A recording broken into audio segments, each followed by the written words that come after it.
The first fight between Petr Yan and Merab Dvalishvili wasn't for any belts, but it made us realize that Merab was already a champion. Yan was trying to rebuild after the O'Malley loss. Merab was trying to prove he belonged at the very top of the division, and in 25 minutes, both men got clarity they didn't expect.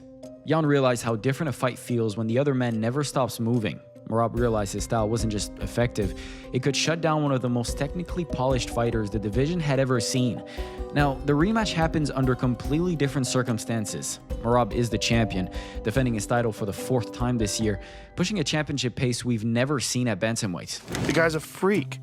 Daniel Cormier went to visit him after he won the title. He won the title Saturday night at the Sphere in Vegas, beat Sean O'Malley. Dominant 5-round decision, just steamrolled him. The next day, Daniel Cormier goes to visit him, he's out running. Yeah, I mean, it doesn't stop. He's fighting to extend a run that's not just successful, but historic. Yan comes into this rematch from a different place. He's not the champion anymore. He's not the division's boogeyman, and he's not carrying the same aura he once had. But he still knows the level he's capable of when he's at his best, and he knows that losing to Merab again would push him even further away from that version of himself. A win here makes Yan champion again, but beyond the title, it gives him something he's been missing in his recent run, a performance that proves he still belongs at the top of this division. If he beats Merab, he doesn't just reclaim gold, he reclaims the version of himself people thought might be gone. And that idea, proven championships trying to hold on to what they've built while hungry contenders push towards them, shows up in the co-main event too. Pantoja is defending more than a belt here. He's defending the status he's earned through years of grit, adaptation, and consistency. Joshua Van steps in with energy, momentum, and the belief that he can disrupt the order sooner than anyone expected. Both fights highlight the same dynamic: champions trying to protect their legacy, and contenders trying to shake up the hierarchy. 2 divisions, 2 champions defending what they've built, 2 challengers stepping into the biggest moments of their career. Fighting Business is one of my favorite new channels going right now. Thank you to the Fighting Business, absolutely amazing. Alexandre Pantoja versus Joshua Van. Since winning that belt back in July 2023, Pantoja has been on an absolute rampage. He's beaten everybody they've put in front of him, and made it look pretty easy. Ibuko even dropped their own cannibal design for him. Usually, flyweights don't get that same recognition in the UFC, but Pantoja literally accomplished so much that he forced us to put some respect on his name, and we did. By the way, Ibuko don't just got Pantoja tees. They've got pieces for every fighter you can think of. And right now, pretty much everything on our website is 50% off for Black Friday, and you can use my code for an extra 5% off on your order using code TFB. So go get yourself a nice Christmas gift. For you, for your brother, your boys, your uncle, your grandma, they all gonna fuck with it. Brandon Moreno twice, Brandon Royval twice, he even made quick work of Kaya Sakura and just submitted Kai Kara France this past June. This man is 35 years old and fighting like he's still chasing the belt or something. He's setting records left and right, most wins in flyweight history, most submissions, most finishes. And here's the crazy part, he's never been knocked out, not even once in 35 professional fights. That's the kind of resume that makes you think the division's already solved, like we're just watching Pantoja collect scalps until he gets bored. But then there's Joshua Van, and Joshua Van is the definition of I didn't ask for permission. This guy's 24 years old. When Pantoja was grinding it out in small shows in Brazil, Van was probably still in school. But here's what you need to understand about Van. He doesn't look like he cares about any of that. He just fought Brandon Royval on 3 weeks' notice and won. He went to war with a former title challenger and came out on top in what's already being called one of the fights of the year. Big week, International Fight Week. He'll just turn it on, and oh man, did they turn that on? How was that, mate? That was, I reckon that's probably the best fight I've ever seen. Dude, it was unbelievable. I mean, if you haven't seen it, like, I recommend watching it. That's 5 straight wins for Van. Most of them on pay-per-view cards, all of them against vets. This isn't some prospect getting spoon-fed easy matchup. This is a guy who's been thrown into the deep end over and over, and every single time, he swims. You see, Van's got this thing about him, this vibe. He doesn't give anyone respect inside the cage.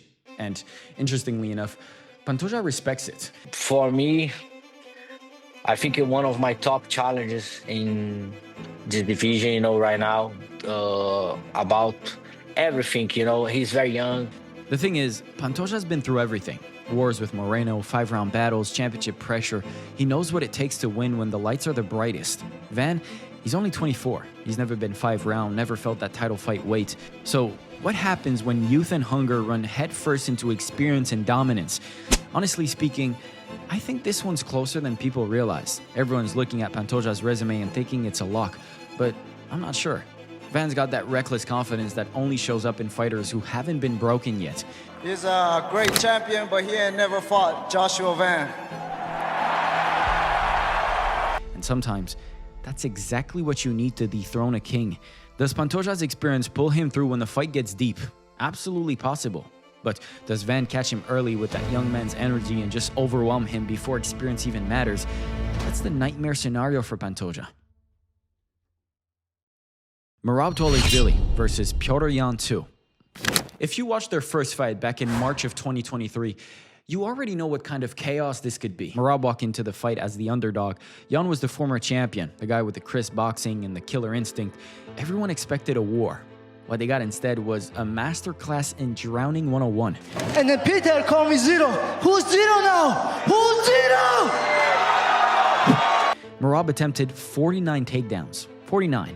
He broke the record for takedown attempts in a UFC fight and then just kept going. He threw leg kicks, pressured Yan against the cage, dragged him down, and made him work for every breath. The scorecards, all three judges gave it 50-45, complete shutouts. Yan looked exhausted, frustrated, like he'd just run a marathon in quicksand. But here's where it gets interesting. Yan said he had an injured hand going into the first fight, that he couldn't fully commit to his striking, that it changed everything. Is that an excuse? Maybe. But also, that could be the truth. Because the Yan we've seen since that loss, that guy looks dangerous again. 3 straight wins, he's knocked off solid competition and reminded everyone why he used to hold that belt. The technical striking is still there, the timing's still sharp. He just needs to solve the Merab puzzle. And Merab, oh man, where do I even start? Oh, a guy like that is so good. Look how good he is. He's better than everybody. No. Yeah. He's still getting better. Yeah. He's not done. Yeah. He's a project. Yeah. He's like, what can the human mind force the human body to do? After beating Yan, Merab won the belt from Sean O'Malley at UFC 306 in September 2024. Then he went on the most ridiculous runs we've seen in years. 3 title defenses in 2025. 3 in 1 calendar year. He beat Umar Nurmagomedov in January, submitted Sean O'Malley in a rematch in June, and then just dominated Corey Sandhagen in October. That's the first time a bantamweight has ever defended the title 3 times in 1 year. And now he's going for 4. I have so many opportunities to travel somewhere. This is good. I love it. I enjoy wherever I go, but it's gonna take away my fights, and the most I enjoy this feeling, fighting. If Merab wins at UFC 323, he will make history.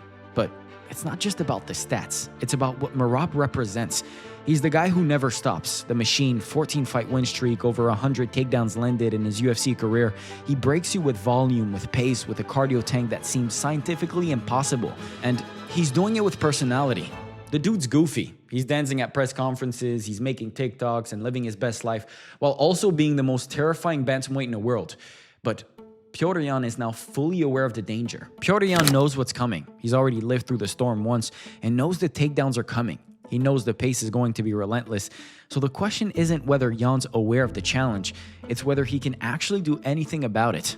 Dominic Cruz broke it down perfectly when he said, "Just get taken down 10 times instead of 50 and you'll probably win."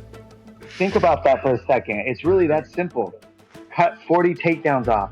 Is that possible for Petr Yan? I think it's very possible. I think it's very possible. And I kind of agree with him. You see, Yan's one of the most technical boxers in the division. His combinations are beautiful. His power is real. If he can keep it standing and make Merab fight this fight, he absolutely could win this.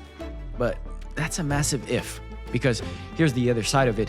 Merab's evolved. He's not just a wrestler anymore. He dropped Sandhagen with striking during their bouts. He submitted O'Malley. He's adding layers to his game while keeping that same suffocating pressure. These are 2 of the best, most talented, and gifted bantamweights in recent era. And with a few tweaks to the game plans, this rematch could play out completely differently than the first time. It's flawless technicality versus non-stop pressure. Part 2. When you look at these 2 fights, side by side, the theme is pretty simple. Two champions trying to cement who they are, and two challengers trying to prove they belong in that same conversation. Pantoja is defending years of experience, durability, and consistency.